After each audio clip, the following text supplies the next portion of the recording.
Okay, I look rough.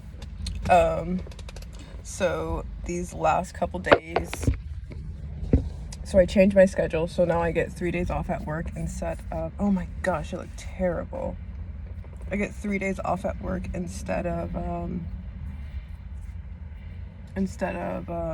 2 days. So I work 4 days. I do 10 hours, and so this is my second day off. And so I had a breakdown, which I did a video about, because I realized that the reason why I had the breakdown was because I was activating shivers again, but I was doing too much, so it was draining my already, low power mode battery. And then once I died, like my battery died, I still had 2 days left to work, and social and like environments really drained me. So I was like completely, I have breakdowns once my battery dies, and I was like killing my battery life. And so I had the breakdown yesterday. I woke up depressed. I forced myself to get out of bed after laying in the dark for like 4 hours, just being depressed. And then I came to this lakeside, which I love because it calms me, water calms me. And so I did that. And yesterday I started, once I regulated myself at the lake park, so whenever I get really stressed, my brain, my logical side, I go in low power mode, so my body tries to conserve energy. So my critical thinking, everything shuts down. And so I went to after I was regulated, I started like talking ChatGPT, and just like all this new insight was just coming. I was just like asking this and this for hours, and crying and processing. And I'm like, why haven't I done that for the last 5 days? And I realized because my battery was just dead. I couldn't regulate. I couldn't process stuff. But I released so much emotion yesterday. I can't even think of it, like exactly what everything is. But it is like, I can't even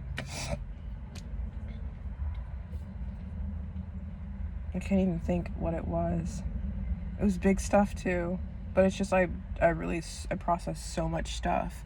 Like today and last night, I processed so much, but I can't even think, because I have 3 really big ones I have to talk about, so I remember. But all the other ones that are big but not as big, like I just can't remember right now. But I think last night I broke down because I wake up with such a pissed off face, and I wondered, so I realized that I have depersonalization, but I see different states of my face. I see my regulated face versus my social armored face. Like I see different versions, and so when I see those different versions of my face, it scares me. And then I started crying because now I realize that people at work see the version of my face that I can't even deal with. That scares me, so it scares them. And so all that. Last night I was laying in bed, and I started crying because I was remembering, I'm laying in darkness, and I'm remembering growing up. So I'm getting to the stage in healing that I am like feeling and getting access to like my base level emotions, my original emotions as a child. And so night was always very heavy and hard for me. And I realized because before we came into the home, we went without power for months at a time in different apartments. And so whenever the sun would go down, you didn't have lamps, we didn't have anything, so we just sit in the dark. And I was so bored, so lonely, because our mom never comforted us. She would just sit there. And so that's one of the reasons why night was very heavy for me. I hate this thing. Why does it do that? And then my hypervigilance was formed at night, so I'd be so scared. I had a vivid imagination, so kids are like, there's a monster under the bed, and their mom is gonna like comfort them. Look, there's no monster. My mom just go lay down. So I'd lay down, and I would think there's a monster.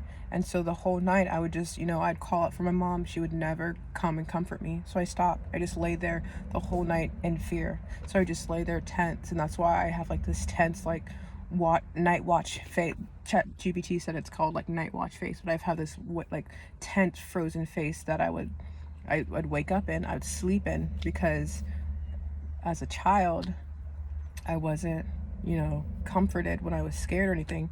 I would just lay there in fear. And then, I would look at, the closet, and I would pretend there's a monster in there. I would actively scare myself as a child. And she never came. So I would just stare at the closet.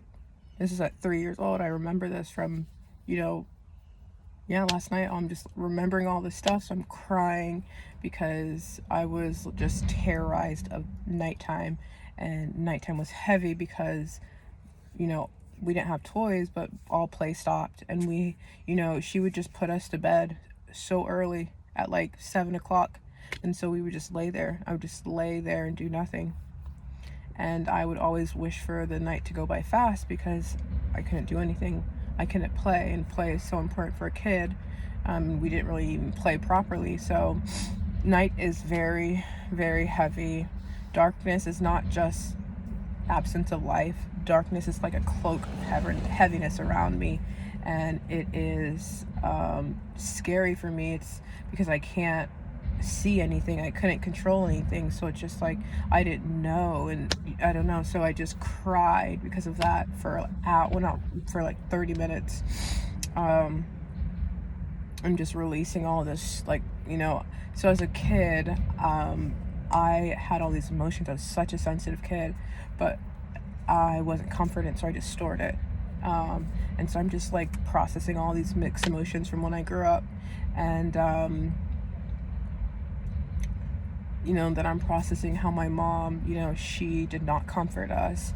She would just sit there and just stare outside and just be in her head.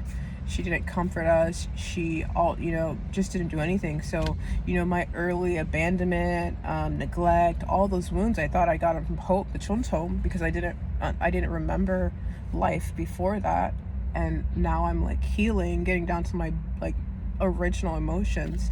And I realized that they all came from my mom, because she didn't do anything. She didn't hug. I wish she hugged and kissed us. But it was never like a loving, come here, hug, or just nothing. And she was 100% in survival mode and just didn't have anything to give. And we all grew up in survival mode. And I remember, laying on the couch as like a 3-year-old, and we didn't have any toys, which is so important for kids. We didn't have safe play.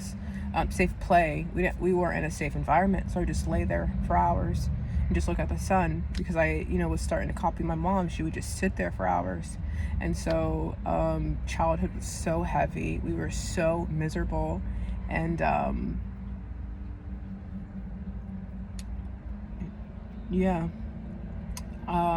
our mom was in the hospital, and so the church lady let us stay at her house. And I remember waking up calm for the first time, and peace.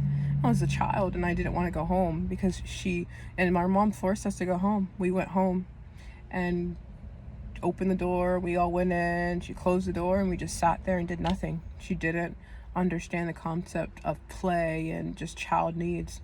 And that's why, like, I really can't forgive her, even though, like, I understand she was in survival mode, but just like she was so prideful that, even when she sent us to Hope, which is 1,000 times better than what we were living, she was trying to get us back with no job, no food, no nothing. Like, she didn't even have a house at one point, and she was, terrorizing us at the home, trying to get us back.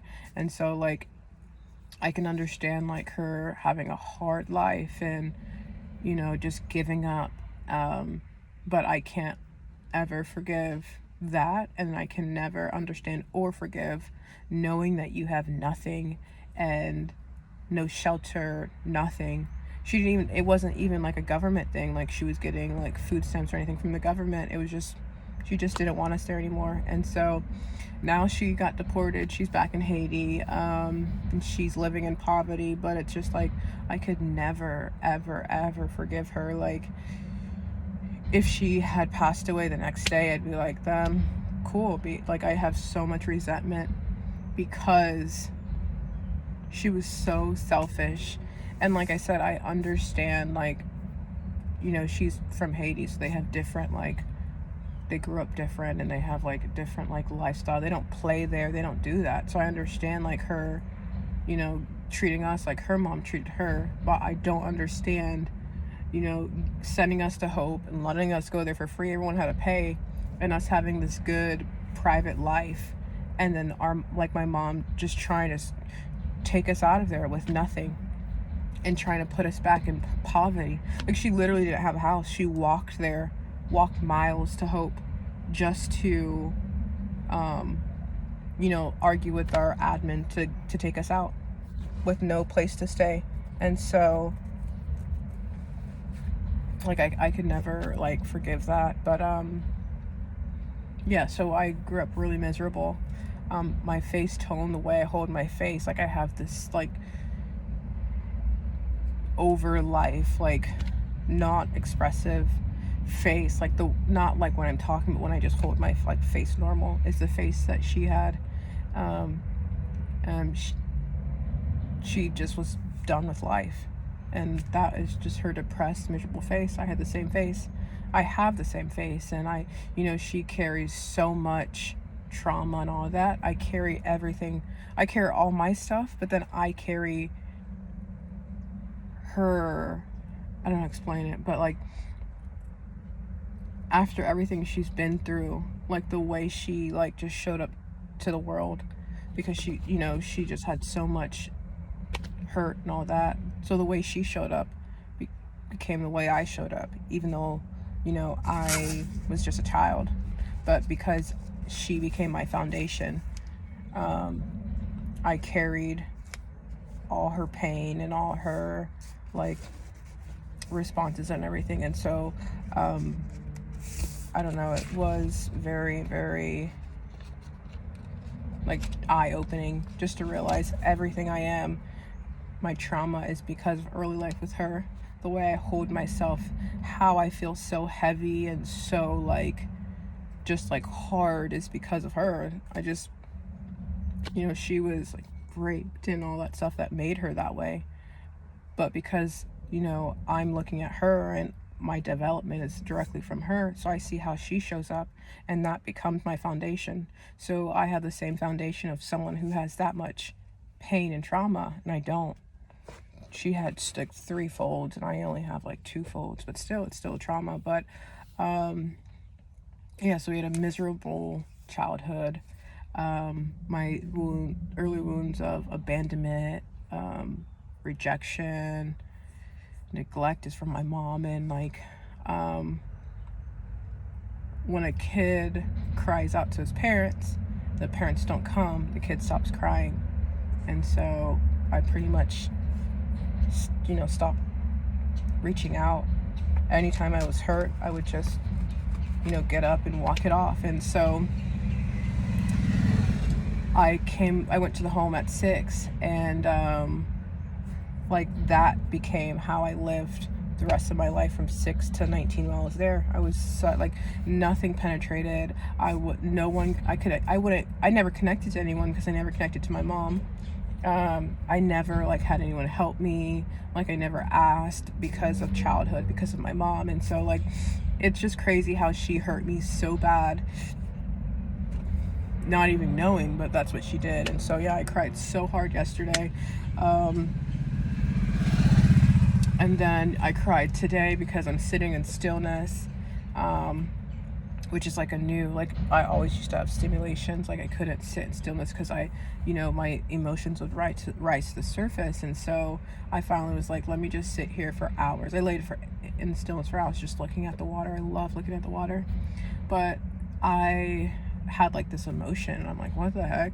Like it felt like quiet, but kind of like heavy. And so I'm just like sitting there, just being super calm and just letting emotions rise. And so I just start crying. I'm just like, ugh. So I just access, I'm crying, and like I'm like, why am I crying? I'm like, this is sadness, and I'm just like sad. I thought I already dealt with sadness, but I realized that I just accessed a deeper layer of trauma. And so the sadness that I was crying about was early childhood sadness, my original like feeling of sadness. So it's just like I'll like heal, and then more layers show up, and I'm healing more and more layers, and it's just like I'm like 6-7 fold trauma, pain, like no good emotions. And so it's kind of sad, but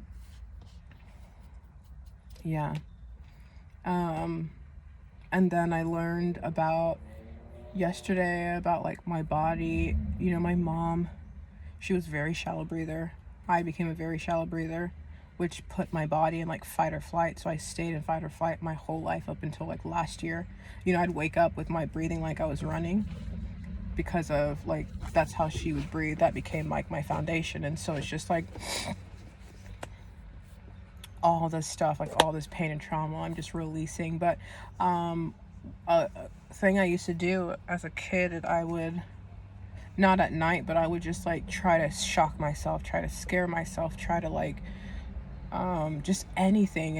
And it was because like I was in shutdown mode my whole life, that a kid will like try to do that to themselves to you know, just feel something. And so I was just trying to feel something, and I was like scare myself, shock myself. I'd make myself believe that there's like someone staring at me, you know, or someone under the bed. Like I just anything to scare myself. And just like, it's just crazy how like I was developed so badly. But yeah, I just was releasing all this trauma and crying, accessing a new layer of sadness, of, you know, just releasing all this stuff. And it's just like, I'm like, I can't even, I thought like before, I'm like when I was feeling my baselines, I was like, oh, I'm starting to see the bottom of my nervous system. It's just like, nope. Those are your base levels, and then there's, you know, your original emotions, and now I'm like accessing a new level, and it's just like, oh, this will never stop. But yeah.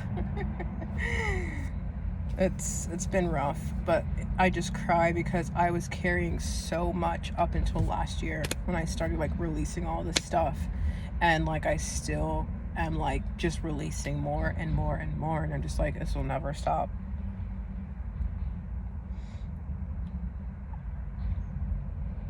You know, also I was crying today, like bittersweet, because I'm like, I know I have like, I felt my base levels, which is supposed to be, you know, my bottom emotions, but then under it you have like your original emotions, which I'm like going through, and like realizing that pretty much it was never Hope's fault, it was always my mom's fault. And you know, crying and just releasing stuff that I felt back then and just held in. And I know that I am closing this chapter of survival mode, which I lived my whole life. Well, but I felt from 19 to 27, once I was on my own, like I felt being in survival mode. Before I was like so shut down. But I'm like,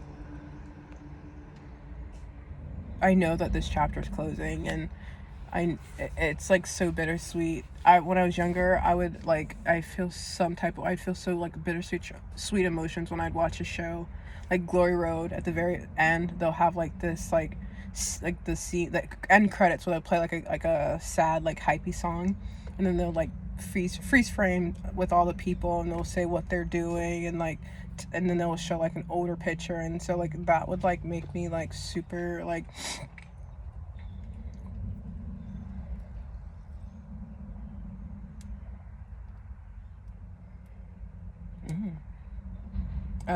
it would like create like a bittersweet emotion. And like I feel that now, because I even though I'm ready for the new chapter, it's like it's an unknown. Like I know that this chapter is closing and I'll never go back to it, but like I don't know, like my personality is changing like overnight. I am like maturing. You know, up until like a month ago, my inner child was 12. So whenever I would like be like kind of safe with people, like my 12-year personality would show up, because that was my personality. You know, when people are like, they need to open up, I would open up and be 12. And like now I'm like 23, 24. So it's like I'm just overnight just matured, and so it's like my thought process is different. Now I'm like, I need to start saving, or not saving, I need to start budgeting. I need to like move towards a regulated life, and like all this new thoughts, and like, you know, I'm thinking of what I'm gonna be in 6 months from now, and it's like a complete opposite, like green girl, regulation, stillness, slowness, and I'm just like, what the heck is going on? But that's just who I'm healing into, and it's very scary because it's all happening really fast. So it's like a very bittersweet thing to close this chapter of survival mode. And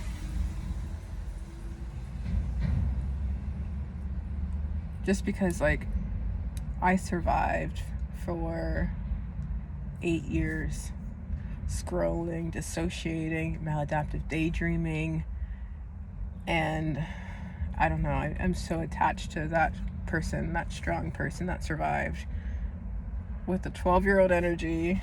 And yeah, so it's bittersweet, but I know that it's time. So also I'm happy that in my 20s, even though I had like from 19 to 27, I'm still 27, I had like the worst, like 20s were the worst year of my life, just terrible. But I'm happy that in my 20s, 27 and forward, so that I can heal all of this and stabilize myself and move forwards. You know, a lot of people are healing in their 50s and 40s, and I get to heal in my 20s and live, you know, so I'm happy about that.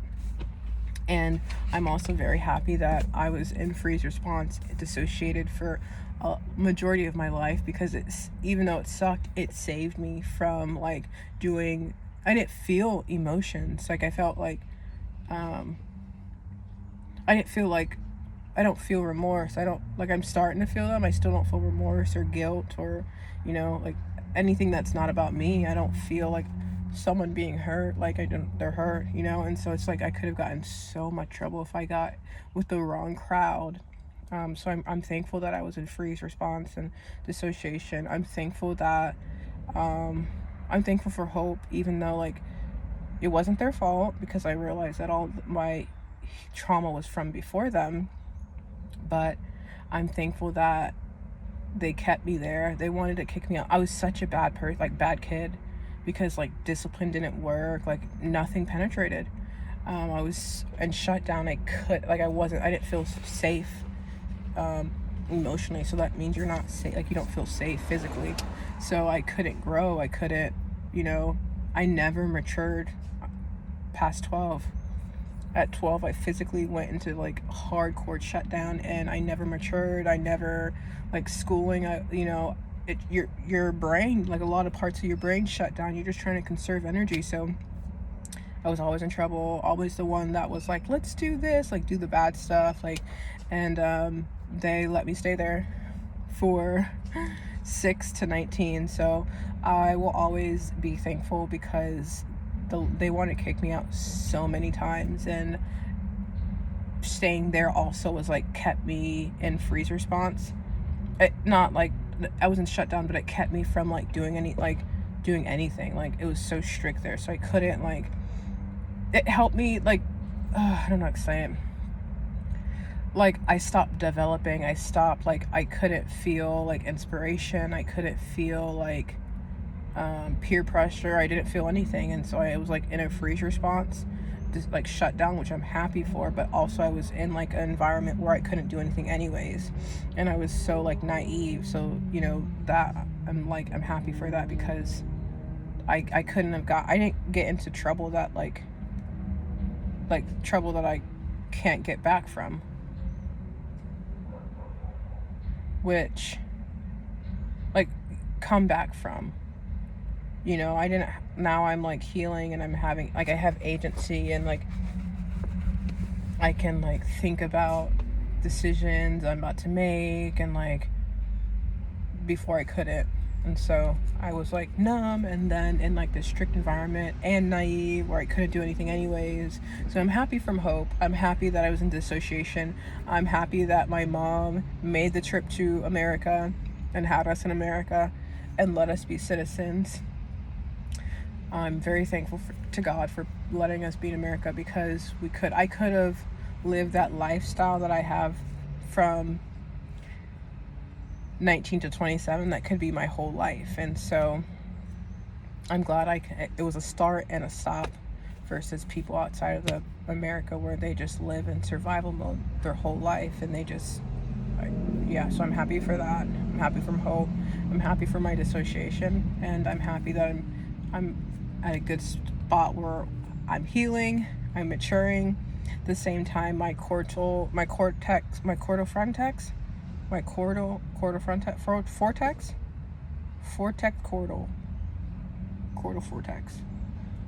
that part of my brain is developing, so I'm thinking of consequences.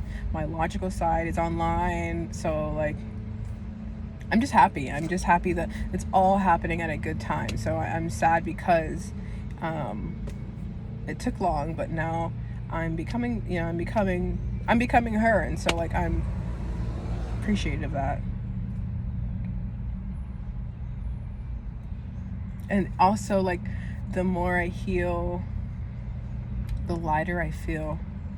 I was such a heavy person because I was holding in all of this, and now I feel light. But I'm gonna read this thing I wrote in my journal entry, and then, oh my gosh, how do I clean my ears and I get all this crap on my headphones? I don't get it. Also, my New Year's resolutions is like, I don't know, I'm getting happy, because like it's so crazy. It's like keep healing, keep releasing trauma, but my two things is like I want to be stable.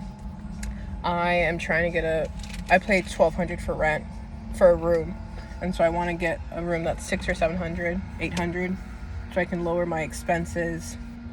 And I want to do like work from home, so I can, like, right now I'm not safe around people, not like physically, but like for me, like I'll go into like protective mode, fight or flight, like everything, like I'll spiral when I'm around people too long, because I'm not comfortable. I don't feel safe around people.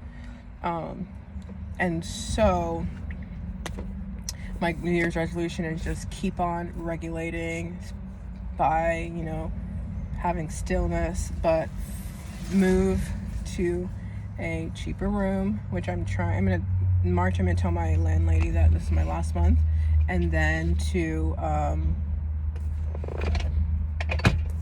find a work from home job.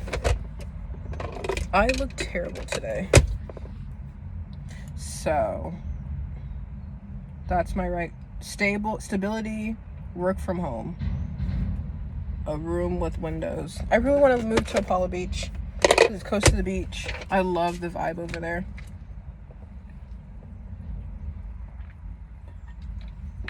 It's like small townsy vibe, which I love. But those three things are for my New Year's resolutions.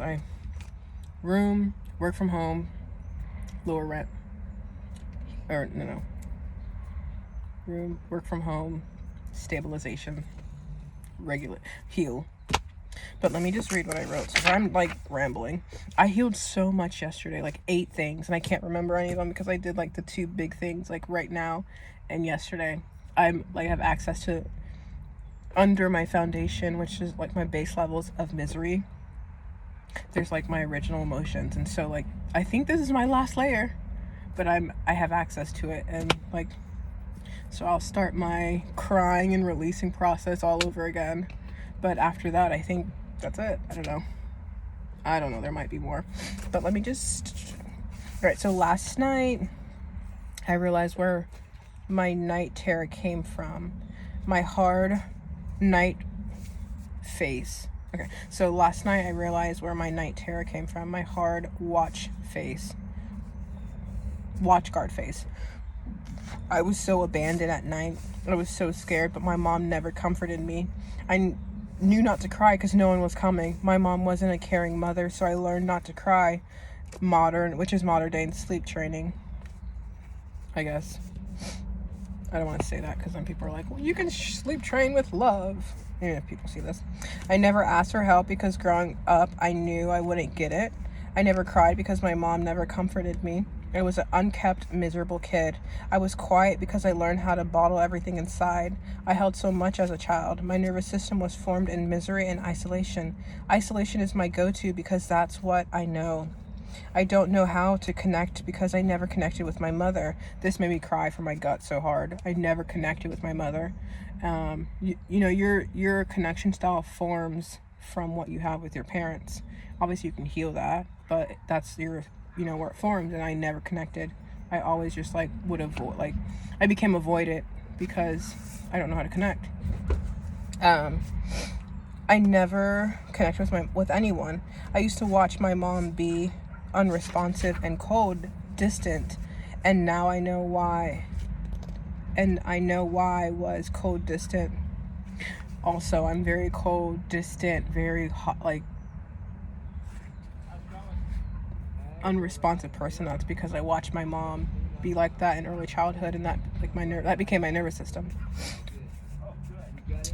My mom would sit and not move for hours, and now I don't. Now I do that. Oh, okay. Also, I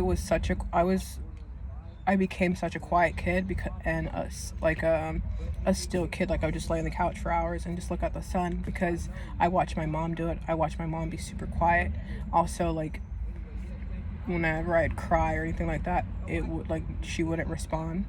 So like I stopped crying, but also I stopped like talking and like became quiet until I moved to the home, and then I became like a different person. But now that I'm healing, I'm getting to my base, like my original emotions. I'm really quiet right now, very cold, very distant, very unresponsive, because I'm like, this is how I was. Like I watched her and this is what I became, and I'm getting to the layer emotions. So yeah, my mom would sit for hours and not move, and now I do that. I became my mom's emotional landscape at a tender age.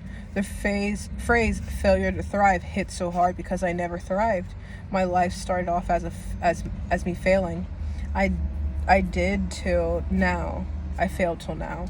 My original emotions of neglect, abandonment, loneliness. Oh my gosh, loneliness is a big one. Came from my mom, not hope. And that's what hurt so much. When I recognized that my mom was the one that ruined me, my hypervigilance, my dissociation, my fear, loneliness, everything literally came from her.